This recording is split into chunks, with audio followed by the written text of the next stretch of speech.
Chapter 33. More than once did Elizabeth, in her ramble within the park, unexpectedly meet Mr. Darcy.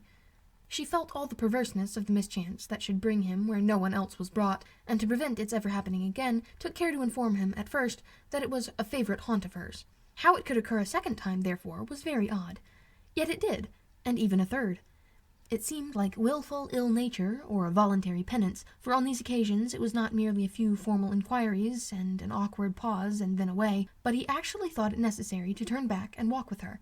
He never said a great deal, nor did she give herself the trouble of talking or of listening much, but it struck her, in the course of their third rencontre, that he was asking some odd, unconnected questions, about her pleasures in being at Hunsford, her love of solitary walks, and her opinion of Mr. and Mrs. Collins's happiness, and that in speaking of Rosings, and her not perfectly understanding the house, he seemed to expect that whenever she came into Kent again, she would be staying there too. His words seemed to imply it. Could he have Colonel Fitzwilliam in his thoughts? She supposed, if he meant anything, he must mean an allusion to what might arise in that quarter. It distressed her a little, and she was quite glad to find herself at the gate in the Pales opposite the parsonage. She was engaged one day, as she walked, in reperusing Jane's last letter, and dwelling on some passages which proved that Jane had not written in spirits, when, instead of being again surprised by Mr. Darcy, she saw, on looking up, that Colonel Fitzwilliam was meeting her. Putting away the letter immediately, and forcing a smile, she said, "I did not know before that you ever walked this way." "I have been making the tour of the park," he replied, "as I generally do every year, and intend to close it with a call at the parsonage. Are you going much farther?" "No, I should have turned in a moment." And accordingly she did turn, and they walked towards the parsonage together. "Do you certainly leave Kent on Saturday?" said she. "Yes, if Darcy does not put it off again, but I am at his disposal. He arranges the business just as he pleases." "And if not able to please himself in the arrangement, he has at least great pleasure in the power of choice. I do not know anybody who seems more to enjoy the power of doing what he likes than Mr. Darcy." "He likes to have his own way very well," replied Colonel Fitzwilliam, "but so do we all. It is only that he has better means of having it than many others, because he is rich, and many others are poor. I speak feelingly. A younger son, you know, must be inured to self-denial and dependence." "In my opinion, the younger son of an earl can know very little of either. Now, seriously, what have you ever known of self-denial and dependence? When have you been prevented, from want of money, from going wherever you chose, or procuring anything you had a fancy for?" "These are home questions, and perhaps I cannot say that I have experienced many hardships of that nature. But in matters of greater weight, I suffer from the want of money. Younger sons cannot marry where they like." "Unless they like women of fortune, which I think they very often do." "Our habits of expense make us too dependent, and there are not many in my rank of life who can afford to marry without some attention to money." "Is this," thought Elizabeth, "meant for me?" She coloured at the idea, but, recovering herself, said in a lively tone, "And pray, what is the usual price of an earl's younger son? Unless the older brother is very sickly, I suppose you would not ask above £50,000? He answered her in the same style, and the subject dropped. To interrupt a silence which might make him fancy her affected with what had passed, she soon afterwards said, "I imagine your cousin brought you down with him chiefly for the sake of having somebody at his disposal? I wonder he does not marry to secure a lasting convenience of that kind. But perhaps his sister does as well for the present, and, as she is under his sole care, he may do what he likes with her." "No," said Colonel Fitzwilliam, "that is an advantage which he must divide with me. I am joined with him in guardianship of Miss Darcy." "Are you indeed? And pray what sort of guardians do you make? Does your charge give you much trouble? Young ladies of her age are sometimes a little difficult to manage, and if she has the true Darcy spirit, she may like to have her own way." As she spoke, she observed him looking at her earnestly, and the manner in which he immediately asked her why she supposed Miss Darcy likely to give them any uneasiness convinced her that she had somehow or other got pretty near the truth. She directly replied, "You need not be frightened. I never heard any harm of her, and I dare say she is one of the most tractable creatures in the world. She is a very great favourite with some ladies of my acquaintance, Mrs. Hurst and Miss Bingley. I think I have heard you say that you know them." "I know them a little. Their brother is a pleasant, gentlemanlike man. He is a great friend of Darcy's." "Oh, yes," Elizabeth said dryly. "Mr. Darcy is uncommonly kind to Mr. Bingley, and takes a prodigious deal of care of him." "Care of him? Yes, I really believe Darcy does take care of him in those points where he most wants care. From something that he told me in our journey hither, I have reason to think Bingley very much indebted to him.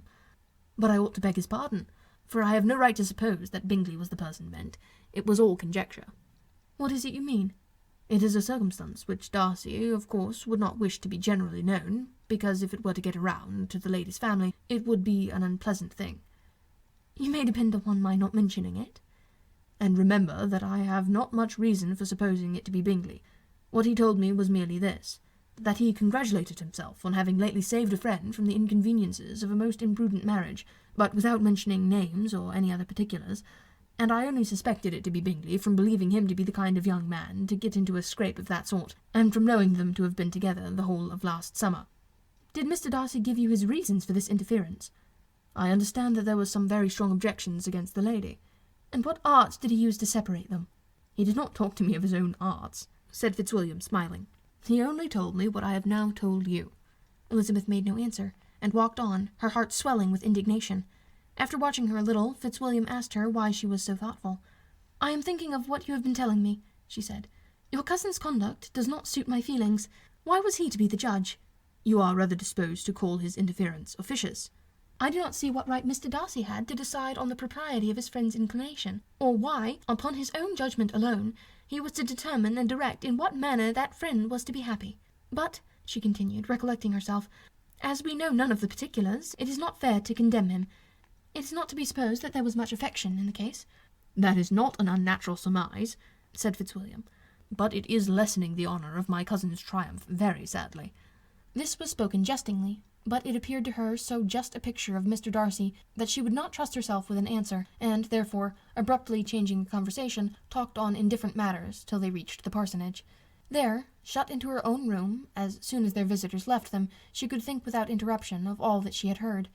It was not to be supposed that any other people could be meant than those with whom she was connected. There could not exist in the world two men over whom Mr. Darcy could have such boundless influence. That he had been concerned in the measures taken to separate Mr. Bingley and Jane she had never doubted, but she had always attributed to Miss Bingley the principal design and arrangement of them. If his own vanity, however, did not mislead him, he was the cause. His pride and caprice were the cause of all that Jane had suffered, and still continued to suffer. He had ruined, for a while, every hope of happiness for the most affectionate, generous heart in the world, and no one could say how lasting an evil he might have inflicted.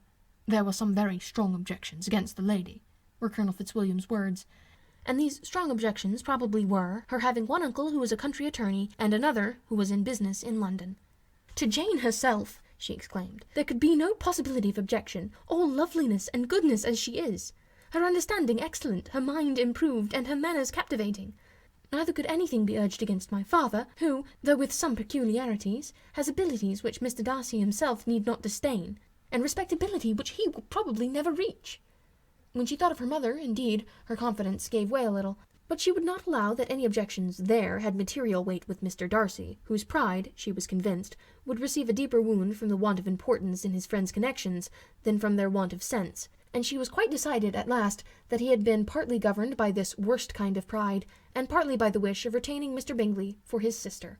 The agitation and tears which the subject occasioned brought on a headache, and it grew so much worse towards the evening that, added to her unwillingness to see Mr. Darcy, it determined her not to attend her cousins to Rosings, where they were engaged to drink tea. Mrs. Collins, seeing that she was really unwell, did not press her to go, and, as much as possible, prevented her husband from pressing her. But Mr. Collins could not conceal his apprehension of Lady Catherine's being rather displeased by her staying at home.